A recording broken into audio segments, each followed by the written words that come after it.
Hello, ladies and gentlemen. Welcome to another episode on Founders Tribe, a podcast production presented by thestartupchef.com. This is once again your host, Sven Milder, and like every week, I invite inspiring global movers and shakers to the show to casually chat about successful strategies they have deployed to found and build awesome businesses and live fulfilling lives. At the Startup Chef, we are on a mission to elevate and inspire 100,000 founders globally to help them shortcut their road to success by offering easy access to investment capital and world-class expertise.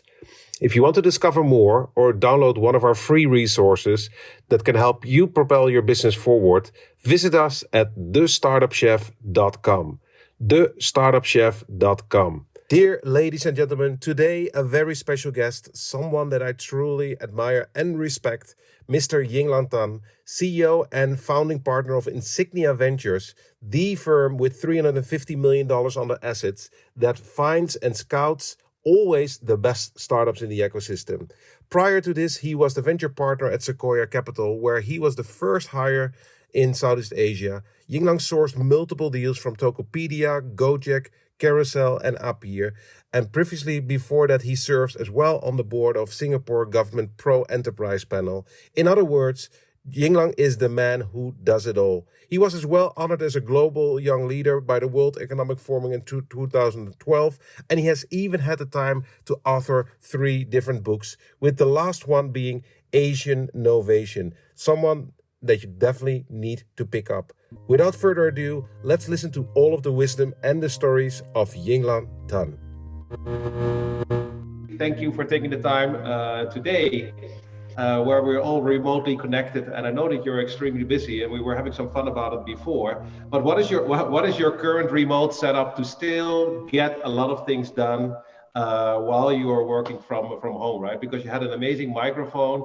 What are your go-to tools at this moment of time to help you work productive? That's one of the questions I always ask everyone. Make a checklist. Thank you, Sven, and great to see you again after so many years. So my favorite tool, I have 3 screens in front of me right now. I have a big Yeti mic in front of me to do the recording, but I have a stepper with a desk in front of me right now, and also a treadmill with a walking desk. So wow. That is I think the killer combination so far. And I don't see that you're walking, so that makes it extra special. Or did you stop it right now? I have now a movable table that can be adjusted to sitting or standing. So when I get tired from walking, I will sit down. So what on average is the average calories that you're burning if you're walking the whole day on a treadmill? It depends. I like to do interviews with candidates while walking. So sometimes if I interview a lot of candidates, it can be like 11 kilometers or 11 kilometers a day. And once in a while, I meet companies while walking, but I try not to if I meet companies. So can we say right now it's your new North Star metric? So if you walk a lot of kilometers per day over the treadmill, it means you had a lot of VC/founder meetings. Kilometers that you have. That's right. That means the more success is there. That's probably accurate. Like I do like, actually I found long walks with founders tend to be quite refreshing in terms of problem solving. Instead of just sitting, having lunch and trying to brainstorm issues.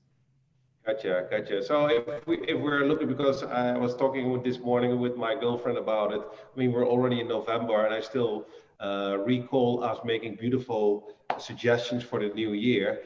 We have 2 months left, and of course, we're looking back to some crazy times. What I, and definitely also the listeners and the viewers, are very curious about, because we talk with a lot of founders, and we have more and more VCs on the line. It's like, what has changed for you in terms of your process in fundraising in generally? Because previously you met founders, right now you need to be more risk averse.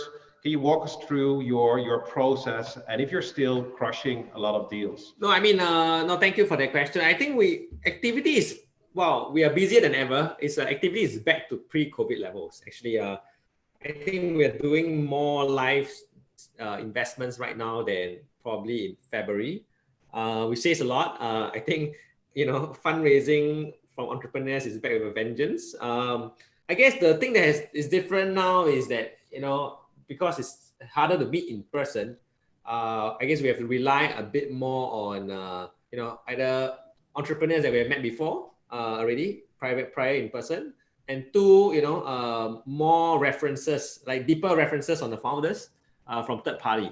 And a lot of time, I think is also doing a bit more thoughtful research on the market and market scanning. So I think the lull period during maybe April, May has given us a time to reflect on what the world will be like, and when we invest in the future. So so that's actually a promising hiatus for us to sort of imagine what the world will be like in the next 5-10 years. Gotcha. So if you make then a change between your early stage investments and your late stage investments, I was working on myself on a larger deal. Those are Series B and C companies that have already way more track record than, of course, the youngsters. Mm-hmm. So how do you take care if you need to make a split between the early stage and more like the follow-on investments, which are easier for you, to still have your third-party checks, or what is the method of thinking there? Yeah, it's quite funny. We were looking at the data, so seems like actually seed and pre-A activity on a 6-month rolling basis has declined, right, during this past 6 months. Series A and B has actually gone up slightly, and Series C and D has gone up significantly. So yeah. I think what we initially thought the world was going to be a V-shaped recovery. Didn't happen. We thought it would be a U-shape, didn't happen. I think it's not going to be a K-shaped recovery, right? Where those who have crossed the chasm gets bigger, and those who don't make it die faster or struggle, right? So that we see a flight to quality for companies that have proven that they can actually navigate a crisis, and they tend to come out stronger.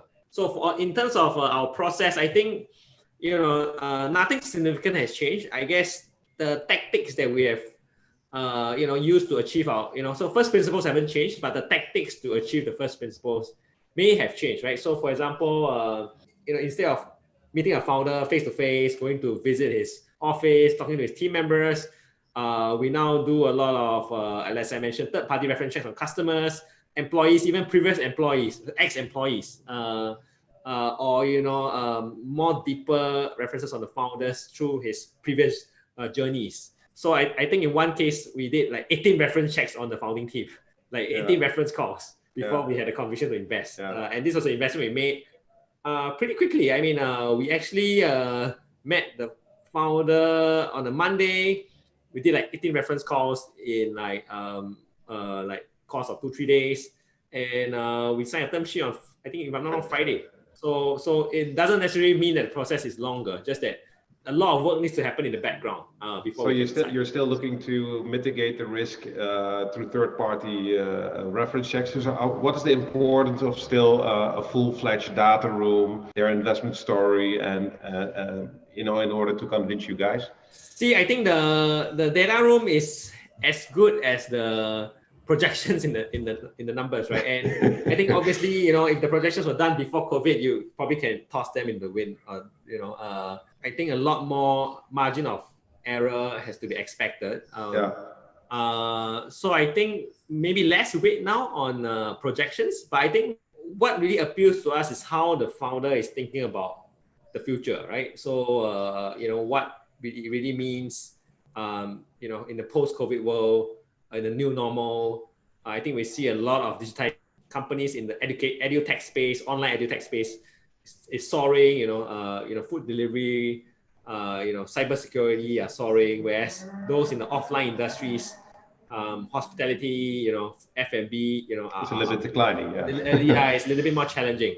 For new people that still want to make a chance to work with you, which is having a significant track, I mean, what are the real investment criteria that Insignia is looking for? I know that also checking out your culture documents online, that future driven is an important factor. What other criteria do you think, like, okay, this is for us what needs to check the boxes before even considering it? Sure. I think there was a same question that was posed to me, like what do you look for in a founder? What are 3 or 4 characteristics that you look for in a founder? And I told him the answer is that we have only one, and they are unstoppable. And we have a lot of stories to sort of illustrate that. But I think if you look at the lens that most venture funds evaluate the investment, they fall into three things, right? It's the founding team, the market size, and the product, right? And different venture firms assign different weightage to each of these three attributes. Obviously, certain funds believe that, hey, the market size needs to be big enough. Otherwise, you can't. It's very hard to build a big company, right? A team, B market, B team, A market. Sometimes, the second one wins, right? The A market, B team wins. Now, recently, I think that another school of thought is, hey, to the extent that you back A team, they may start in the wrong market initially, but they will move to adjacent larger markets, right? So that is, I think, the some sort of investment blind spots that has happened because they only bet on big markets, but they miss founders who pivot to big markets. I guess the third one, which has really turned investing on its head, is the sort of product-centric growth, right? So like companies that didn't have a market initially, right? So Go-jek, for example, right? There was not a very big market. Pay fast of the world wasn't a very big market. But they sort of created this market organically. And that's like, I guess, when you see product traction accelerate, I think that is the best litmus test of product-driven growth. Yeah, the rumor is always that Yinglan knows the Y Combinator batches.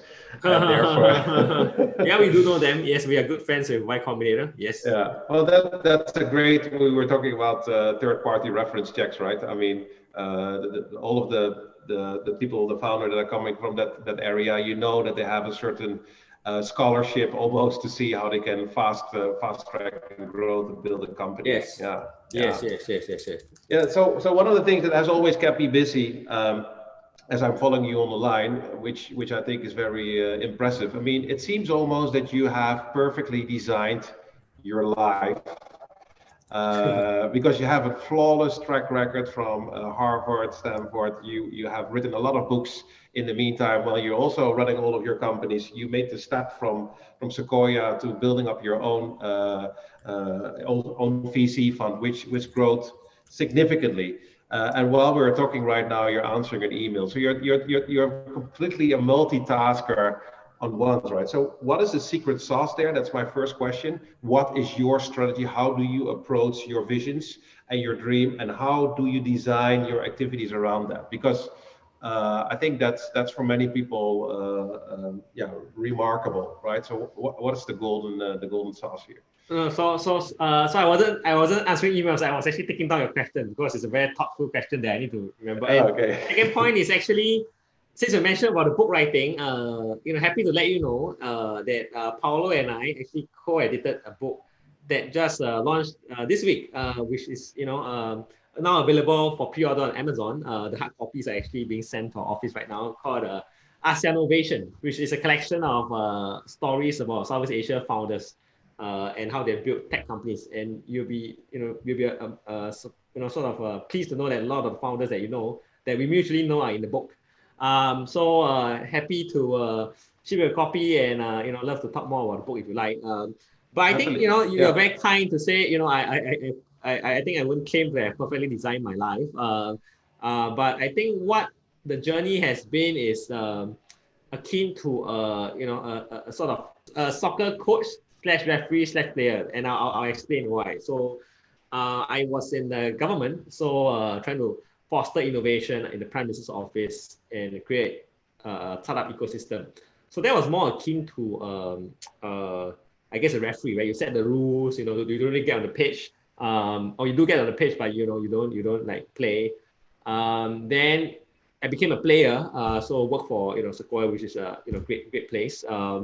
But ultimately, you want to be the coach / maybe owner, right? So and then I thought, there was a gap in the market for a Southeast Asia focused, early stage pure play tech player that targets large markets. So that's where Insignia come about. So I think the journey has been quite interesting over the past 3 years. I think we have tried to think of ourselves as a platform, right? So where we have, of course, different investment focus, but we have built up a sort of a support system to help our founders in terms of marketing, in terms of hiring, in terms of tech support, in terms of legal, in terms of finance. And we find that, hey, like the first question that I ask is, what type of VC fund do I want to take money from, right? So, and we try to create something that I will try to take money from if I was an entrepreneur. Gotcha. No, because in general, first of all, I think we definitely should make it possible that we can give away one book. And first, finishing the current question, definitely want to hear a little bit more about it. Is that I'm in generally very interested. Like, okay, everybody has their role model in some kind of way, right? And you say like, okay, I want to be more like the coach, which eventually is of course the team owner. So, but who was your inspiration in your life? Someone that you have always been looking up to that really provided you all of these insights and that had helped you to design your life in the way you do it? Yeah, I think inspiration which I had a fortune to meet is our founding minister mentor, Mr. Lee Kuan Yew, right? If you think about it, right, he's one of the greatest venture capitalists of all time, right? When he took over Singapore from Malaysia, and we are very fortunate to have the Mr. Lim Siong Guan, who is the principal private secretary who is the first principal private secretary of Mr. Lee Kuan Yew, and he used to be the group president of GIC, to be our first early investor and also advisor in Insignia. So we learned, sort of how Mr. Lee, Mr. Mentor Lee, built up the state, built the country in the early days, the journey. And we try to apply some of the learnings as we talk to startups. Yeah, inspirational. Yeah. So that brings me as well to the next question, where we are talking a lot about the future, right? So where do you see the future in generally in the coming decade when it comes to Southeast Asia and fundraising going to? Yeah, no, that's a great question. I know. see, I think the world has largely bifurcated into two arenas, right? One which is still the if you do a 2x2 between business model innovation and tech innovation, well, I think US is probably still ahead in terms of tech innovation, and that's where the worlds of Apple, Google, Facebook, I think they will still dominate, right? But increasingly, there's another sphere which is the sort of if you throw a 2x2, there's a business model innovation and some tech innovation, which is the world of Huawei, the world of Tencent, Alibaba. And it used to be the case where the two spheres can interact occasionally. But I think now it's a big bifurcation of the two spheres, right? And I think within that, they're all trying to move up the other two axes. So, companies like Facebook is trying to be more like WeChat, for example, and companies like Huawei is trying to develop their own chips that's as advanced as the US chips, right? But it all take time. And they need to figure out how to move up the respective ladders, either in business model innovation or tech innovation. And we sit quite pretty in Southeast Asia because we are able to interact with both spheres, right? So, things like, data privacy, things like, even with the current elections, there's creating a lot of tension between the two spheres. I think our role is to figure out how to help both sides, and in the process, profit in helping them sort of navigate the journey. And I think you will know that the likes of Tencent, ByteDance, Alibaba has all set up headquarters in Singapore. So has the likes of Google or Facebook set up big teams and engineering teams in Singapore. I think you compound this with the fact that our regional markets, Indonesia is one of the fastest growing digital economies in the region, in the world actually. So it creates a very interesting melting pot for the interaction between the two spheres and also this emerging market called Southeast Asia. But I think it has also a lot to do with, of course, the GDPs in the US and Europe are way higher than it's currently here, and with the whole economy growing to the next level, GDPs are growing. There's new products will evolve. I think that is one thing that is important. Second of all, what I really like to see, and the big boys are already making that move. Previously, everybody needed to be in Silicon Valley and pay overpriced for their rents. And you see currently, of course, companies that are just distributing their workforces globally everywhere over the world. So it almost reminds me like, okay, why do you want to really be in the US if most of your developers, you can literally handpick your talent worldwide and build amazing companies, right? And I love to personally really curious to see your opinion on that. I love to always say to people like, okay, why are you in Asia? I believe that Asia in the coming 10 years is the place to be, right? As it rises and rises and rises, and specifically because the resources to build tech companies are readily available. And you have, of course, a lot of remote developers that make things possible. So I'm not so afraid of the US, and I have a lot of faith in Asia. Do you agree with that in that sense? No, I completely agree. I think the big trend of remote work, sort of talent is global is very real. In fact, for us, a lot of we have, Paulo is in Philippines. We have folks in Vietnam and Indonesia, and we used to be talent used to be only accessible to us physically. Now we hire folks anywhere in the world, our engineers as well, right? So I think that is a big trend that is, creating a lot of adjacent opportunities, be it communication, be it workflow management, be it human resource appraisal. So I think that is a very interesting trend. It does also create challenges for sort of, human to human interaction. So I think there is no substitute for that, especially in our business. Depending on how long this pandemic lasts, I think we should see sort of equilibrium where there is life will never be back to normal. I suspect where we take flights for 1 or 2 meetings. I think if it was a non-consequential meeting, we probably just do a Zoom call. But I think it was probably settled along somewhere in the middle, where there is both a hybrid model of online versus offline, and I think the talent pool is going to be much more distributed compared to sort of one that is sorted by distance. So do you think eventually that management schools like Harvard or Stanford will be all solely online? Do you see that happening, and there's more community happening online? Is that where you see the trend going? I mean, you went physically to school there. Does the next generation goes to online Harvard, but then a signature program?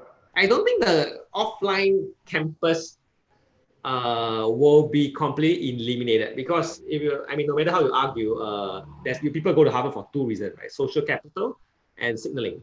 Exactly. Right. Well, I guess you can still get away with the signaling if it's a remote course, but I don't think you can replace the social capital parts where you go out for a beer after class. So there are elements, and of course you can be friends over Zoom, but it's a kind of different experience. So I would imagine that the MBAs of the future will be more apprenticeship. That's one. You will be more learning by doing, and it will be also a hybrid of online and offline, where there could be classes. So I think it will evolve into a more EMBA-like model, right? Where you maybe meet once every quarter or once every 2 months in person. So there's still the glue, the social glue, but then in the middle you can replace this with actually online classes for the content bits. And I think that is probably going to be a new normal, if you ask me. Yeah, I think that's also the thing. What makes Harvard and Stanford and all the university interesting is, of course, the social capital that is getting gained there. So I always like to talk a little bit off topic as well, which I think is a very important topic for you as well, as being a father of your kids. So in what sense are you raising your kids in an entrepreneurial way? What are your strategies to do so? Okay, so first things, I think one thing we try to tell them to do, they have to learn regional language, right? So like my daughter is learning Bahasa Indonesia now. Very good.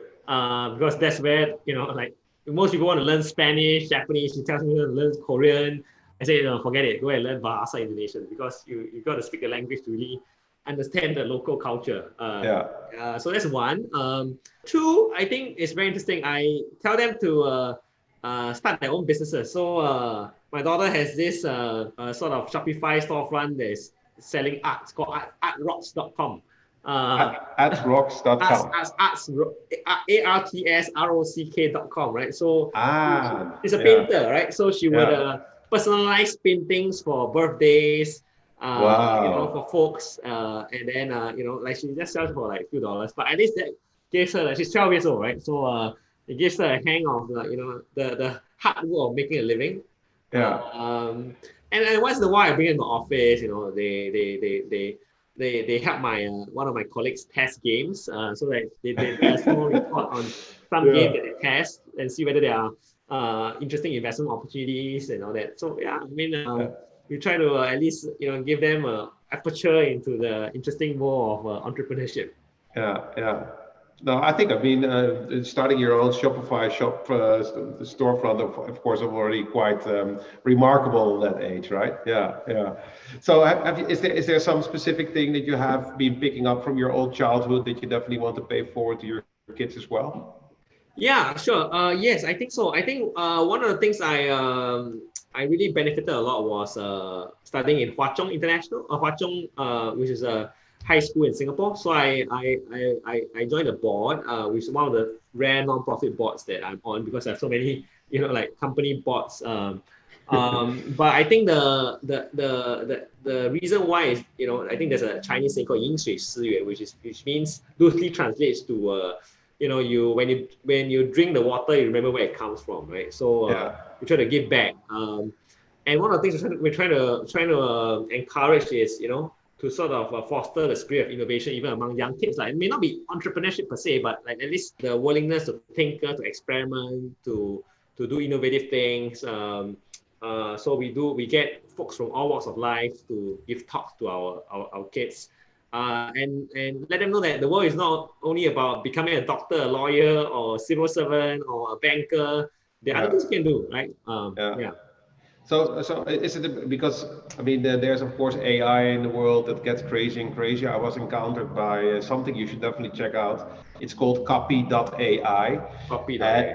and it's extremely scary because you fill in, for example, your own name, Insignia Ventures, and you have a campaign name. And then typically what you do, you hit the enter button, it will scan the whole internet and it gives you Facebook headlines, it gives you complete descriptions, what your service is all about. And you can almost see like, okay, the last days of true copywriters are, Wow. Okay, we'll look at that company. Thank you. yeah. And then when we are here currently as well, we're using Otter.ai, of course, to make all the recordings and to write. What is it that you tell to your skill-specific knowledge becomes more possible, more important, or is it really becoming emotionally intelligent? What are the differentiating factors to stay sane and very unique in the upcoming world where we're going? Because AI is taking pretty much. Yeah. I think the biggest takeaway here is that there's always this discussion about man versus machine, but I think the right answer is probably man and machine, man aided by machine, right? And I think the way to take advantage of this is that you have to be able to be a generalist that knows how to harness sort of important skills from other disciplines, and integrate it with data that is probably going to be processed by a machine to optimize it for the best outcome, right? Because I think now with data sort of volume being in abundance, it's harder for the human brain to process. Similarly, the problem is that the machine cannot make links that humans can. So I think the ultimate combination is still man plus machine. And the skill sets that I will tell young people to develop is having the ability to harness, to make interconnections between disciplines, which is a harder thing for computers to accomplish. Awesome. So also taking a little bit into account the time, I definitely want to ask some more questions about your book, right? What is it all about? What is your message there to the world? And okay, Paulo, why don't you take this one, and I can add on if you like. Yeah, so I think everybody's been really excited about Southeast Asia for the past even like past 10 years already. A lot of people are saying this is the next big market, and you see a lot of different companies, China, US, coming in to invest in the region. And so over the past year, since I joined Insignia, I've just been trying to document all this attention that Southeast Asia has been getting and trying to see things from the perspective of our portfolio founders and also our investment team, what they think about the industries, how the founders think about building companies. And I've sort of curated and collated all of these like different views together with Yinglan and put it into this book. Which, if you think about it, if you're into collecting, like LPs, back in the day, right? Like you can think of this like as an album of sorts, right? An album of different views and insights into what it takes to build a company, a tech company in Southeast Asia. Mm-hmm. And it's a snapshot of that, right? So we included a lot of different frameworks, different stories, case studies into it. So I think even if you're not a it's sort of open to everybody. Like for investors, there could be some insights for you. For founders, there could be some insights for them. Even if you're not in the space per se, but are just interested in tech and how things are becoming more digital, then there's something there in that book for you as well. So it's a very holistic overview of what it all takes and where the industry is going. So can you reveal one thing that really strike your heart in a way that you think like, okay, this is one tip or one view why people definitely should pick up the book? Because you have read it, so I'm sure you have some warm memories to making it. Right. Yeah, I think one of the funny story behind the book is like when England asked me to co-author it, right? He was telling me, we should write something that whenever somebody asks me about Southeast Asia or asks me about the market or asks me about our companies, I just hand them the book and then tell them, read this book first and then ask me That's questions after. I can vouch for that. Yeah. So that's exactly what I had in mind when I sort of curated, because actually most of these essays come from the blog that we run, Yeah. Insignia Business Review, and that's sort of the thought that I had in mind when I curated the essays and tried to order them in sort of a narrative fashion. So the main metaphor there, to answer your question, is really we compare the entrepreneurial journey to to captains sailing their ships, right? Mm. So if you're like a captain, you have to have a reason to embark on that journey, right? That's what gets you started, and then you have to put together a crew, of very talented people, and then you have to set sail, right? You have to go through different storms, which is comparable to what we're going through now in COVID-19, and then Yeah. you have to eventually, settle down on a market, drop the anchor in a market, right? That you wanna settle in on, and then eventually turn that into, attract even other expeditions to follow you, right? So we're looking at entrepreneurs as pioneers, like Beautiful metaphor. Yeah. Magellan, or these North Pole people explore the North Pole, people who climb Mount Everest, right? And eventually Mm. other people have followed them and made their own expeditions to afterwards. So that's how we see entrepreneurship, and that's sort of my own big takeaway from it. And it sort of developed my own respect for the entrepreneurs that we work with at Insignia. Yeah, well, it's also definitely has a DNA from Yinglang in it, coming back to the team coach kind of analogy, right? I mean, where you eventually become a team member, you eventually want to become a coach. So I'm very happy to give a copy away. I mean, always when we're posting our pod video cast, it's always nice to give something away, right? I'm sure you No, would we'd love like to to. ship you a copy. Thank you for doing that for us. Absolutely, absolutely. So as a last question, and respecting your time as well, I always like to ask this, and we always get very different kind of answers, but I think it tells something about you and what you're standing for. And this comes down from my sometimes personal frustration a little bit. If you're looking, for example, into some giant like a Facebook, right? And literally, a lot of times I feel that Mark has so much power to change the world or to make or bring awareness in the world. But of course, through maybe shareholder pressure or whatever it is, he's not hitting the button and saying like, you know what? Let's just stop all ads for a week and let's bring global consciousness by focusing on a specific topic that everyone in the whole world will see if they open up their Facebook timeline, right? So my question for you, Yinglang, is if you would be Mark Zuckerberg and you have the opportunity to literally brand all your ads, or so brand your message on all of the ads on Facebook during a week, what would your message to the world be? That's a great question. So first, I don't think we are as powerful as Mark Zuckerberg.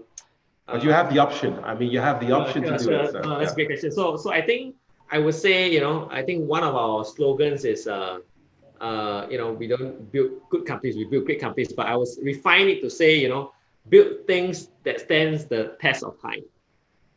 That would be my key message. If I had someday had the power to tell the world. So build enduring things that we stand the test of time. Yeah. So that means, very roughly translated, you're again coming back to your culture. It's like very future orientated. It's not so much visible on the micro scale, but even if we are zooming out in years and decades to come, that it still has a significant impact. Yeah, exactly. Yeah. Awesome. Beautiful. Well, thank you very much for taking the time today to have this chat with the Founders Tribe on the Startup Chef. I will definitely distribute the books and we'll make some extra noise out of it. You were telling if people already want to get it, where can they find it? Yes, we can say the Amazon link is on Amazon. You can pre-order, but you'll probably reach you like in a few weeks from now. Awesome. Thank you very much, Yinglan, for your time. And I hope to talk to you soon again in Singapore. Thank you. See you soon. Thanks. Okay. It's a pleasure. Cheers. Bye-bye. Thank you guys for tuning in today at the Founders Tribe podcast.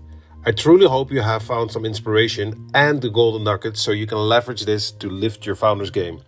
By the way, if you want to stay updated about our weekly releases, then please hit the subscribe button so you will never ever need to miss out and choose which one of the guests you can tune into. If you're planning to raise capital for your startup and would love to discover if you are fundraise ready, if your startup has what it takes, then please take our free signature fundraise quiz, where we will benchmark your answers against our 9-step Date Your Investor framework.